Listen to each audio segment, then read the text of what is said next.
Welcome to the Live Life Well podcast for busy women. As a busy mum myself, I understand how hard it can be to look after ourselves. But hopefully this is a space for you to take time out, find connection, and get some simple takeaways to live life well, mind, body and soul. Let's jump in. Well, hello lovelies, and welcome to this bite-sized episode of the Live Life Well podcast for busy women with your host, myself, Joanne Bibby, wellness coach for busy women and a very busy woman myself. But it's a delight to be here with you all. I love taking some time to slow down and think about what's going to help me feel well at the moment, and I hope you can do that too if you're listening. So today we're going to be talking about fibre, and I feel like fibre is kind of the less sexy cousin of protein. We hear lots about protein, about how we should get more protein, how we can add it to our diets. We see shelves filled with products in the supermarket with added protein, and it's just the in thing, isn't it? And it's not that I'm dissing protein. I'm a big fan of adding it to meals to help me feel full and satisfied, rather than worrying too much about building big muscles. But fibre is actually probably more important, and I feel like it is starting to have its day in the spotlight, which is great because it's so foundational to our well-being and our health. And most of us just don't get enough of it. And actually in this country, the recommended daily intake of fibre for adults is 30 grams a day. However, the average person in this country consumes only about 18 to 20 grams per day, which is quite a lot below the recommended amount. We're probably around a third below where we want to be to have kind of optimal health and feel well. And what that gap can do, the gap between what we're having and what we ideally would be having, that can actually cause some issues with our health and our well-being. Things like digestive issues, poor gut health. We're big fans of gut health on this podcast, but also more seriously, it can actually increase the risk of quite serious health conditions like heart disease, type 2 diabetes, and even certain cancers, especially when you think about our kind of colon and our digestive system. Fibre really is our friend. But that's quite a negative focus. So I always like to motivate myself by thinking of the positives. What are the benefits I'm going to get if I focus on nourishing myself well?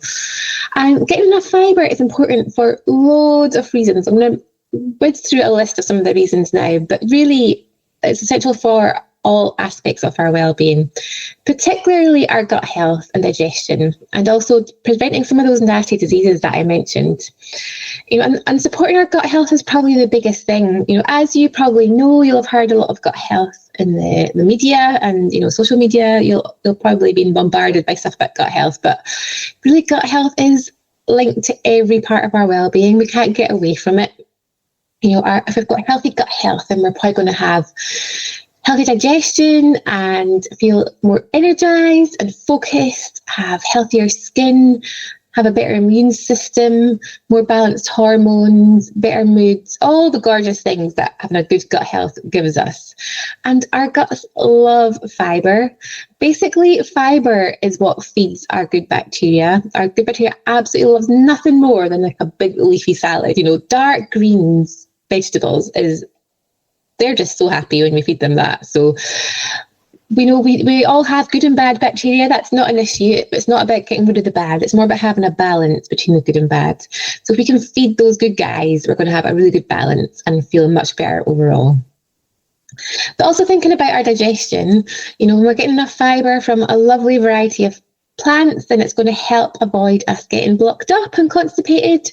It helps things just stay smooth, stay regular, and that's a good thing. And none of us feel good when we can't go to the loo. There's different types of fibre. So there's insoluble fibre, which is found more in whole grains and nuts and vegetables, which kind of adds bulk to our poo, which helps us pass them more easily. Then there's soluble fibre, which is found in things like oats and beans and flax seeds, which absorb water and make our poo softer and easier to pass. So there you go. There's some fun poo facts for you today. So we definitely need both. It's really important to get both and not just one, but they can really help to aid our digestion and prevent constipation. And the next benefit of fibre is one we probably are all glad to hear about. And fibre actually helps us to manage our weight.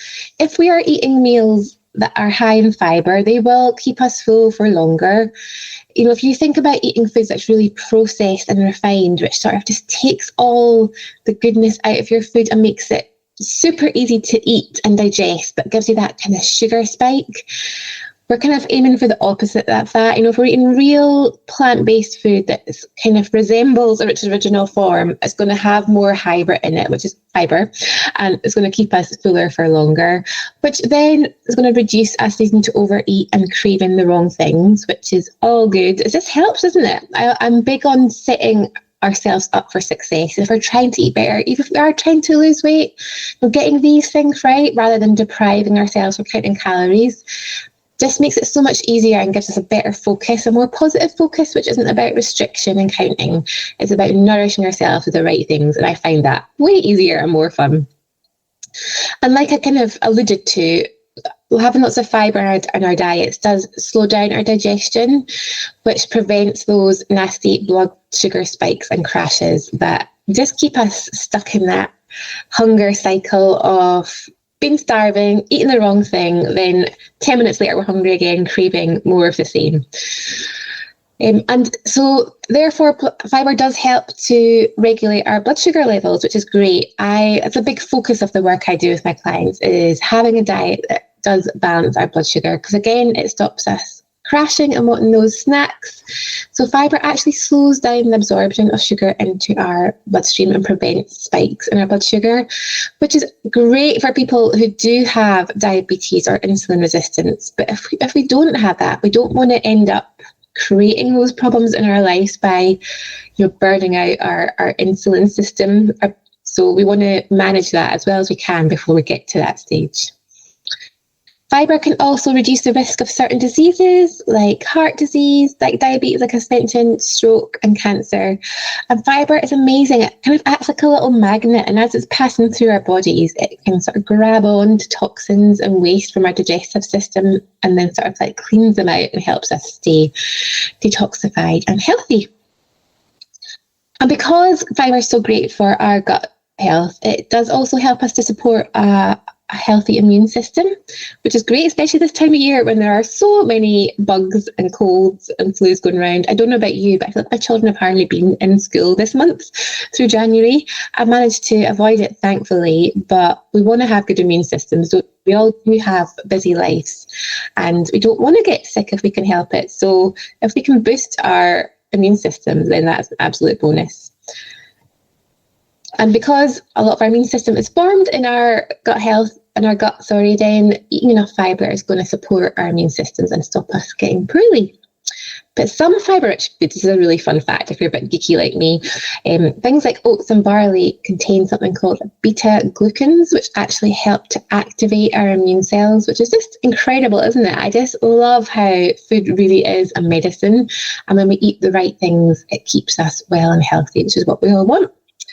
And one of the last benefits of having enough fibre that I'm going to mention for now, there's lots as you can see, but it does help to improve our energy levels and our mental well-being. Because we have more steady blood sugar from eating more fibre-rich foods, that helps us to maintain kind of consistent energy levels without those peaks and troughs and crashes.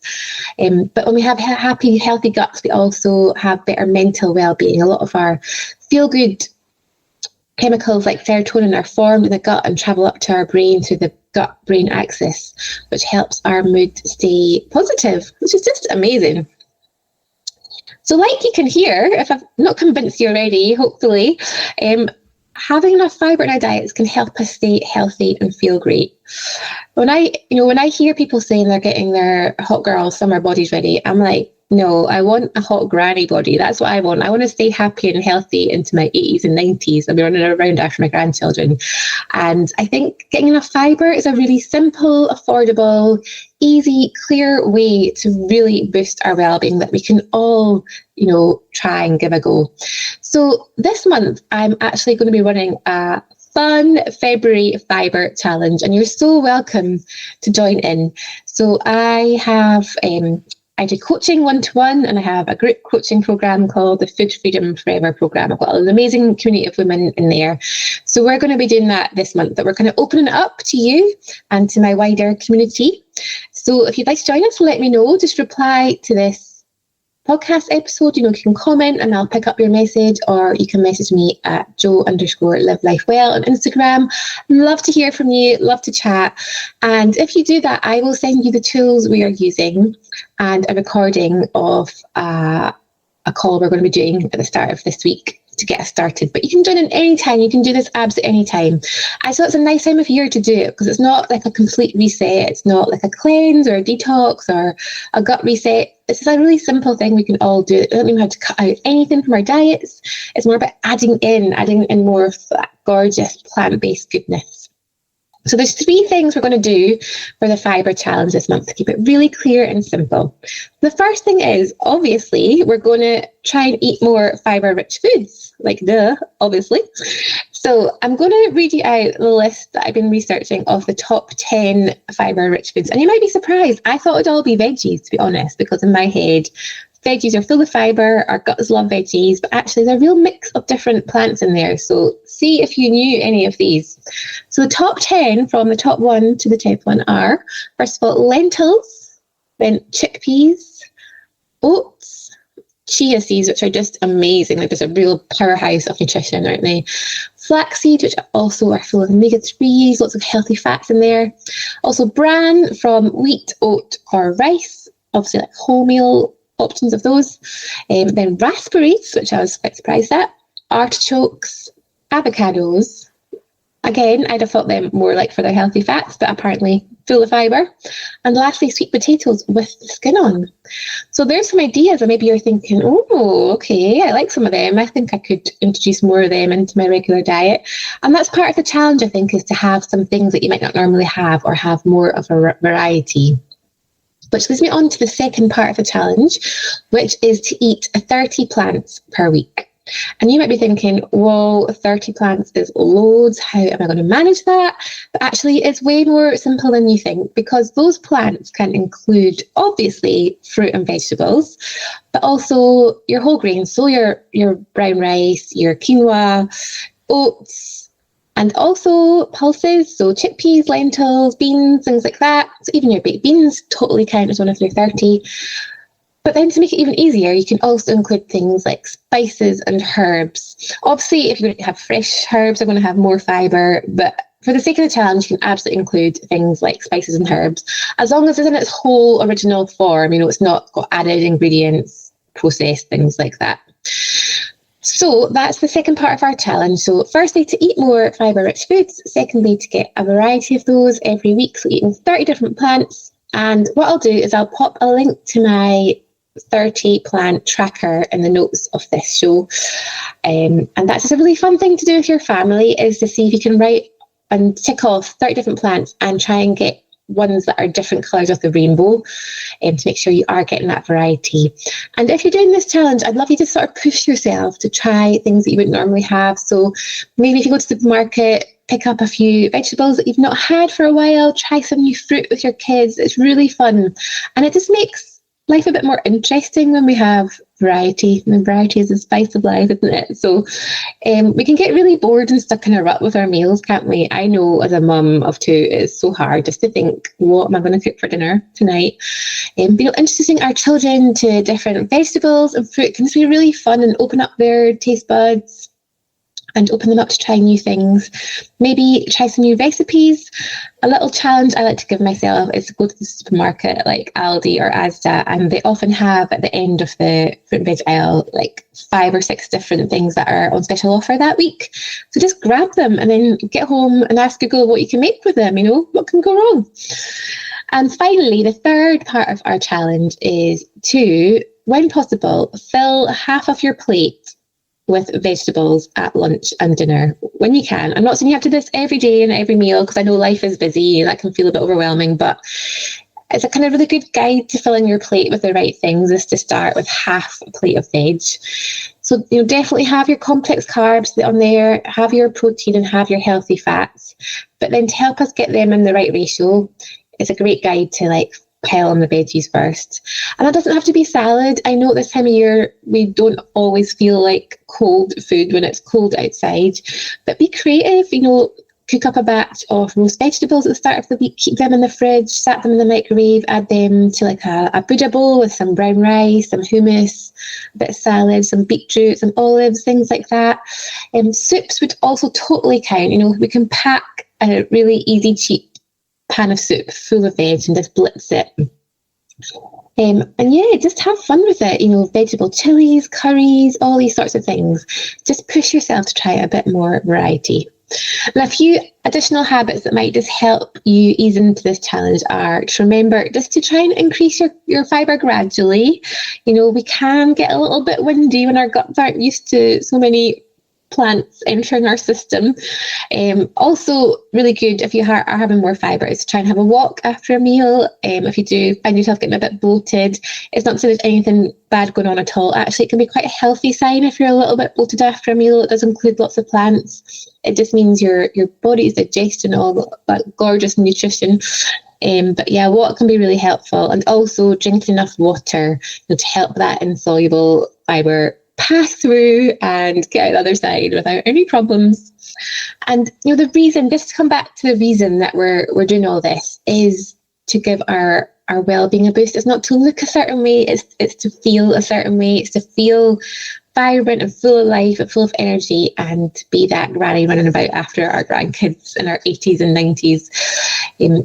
We're just doing something gorgeous for ourselves from the inside out. So that is my thoughts on fibre for you. I may come back with some more fun fibre tips for you in another episode. We could really dig into this stuff, but I don't want to overwhelm you or bombard you either. I find if I'm doing a challenge like this, you want to keep it really simple, don't you? So that you can do it and get all the gorgeous benefits from it. So let me know if you'd like to join our challenge. I can add you to our little WhatsApp community. It'd be lovely to have you. And let me know how you get on with it. Pop me a comment, pop me your thoughts. But you cannot really go wrong with getting some more plant variety and fibre in your diet. You're only going to feel loads better. So take care of your lovely selves. Please do share this with anyone you think would find it beneficial. Please do follow. It helps us loads. Plus, it means you'll get notifications for any future episodes. We're going to be back soon with some fabulous guests throughout the year as well. So thank you so much for being here. I love my Love Life Well community. I'm so grateful for you all. And I hope you just really feel the benefits of implementing some of the tips from today. I will see you all soon. Take very good care of your lovely selves. Lots of love. Thank you so much for listening today. Remember, you can subscribe and share this episode with someone that you think might find it helpful. I'd love to stay in touch. You can find me over on Instagram at JoLiveLifeWell or at livelifewellness.co.uk, where you can find all the details of my coaching courses, workshops and retreats. Remember to keep looking after you, because you are precious and worthy of feeling amazing. See you all soon.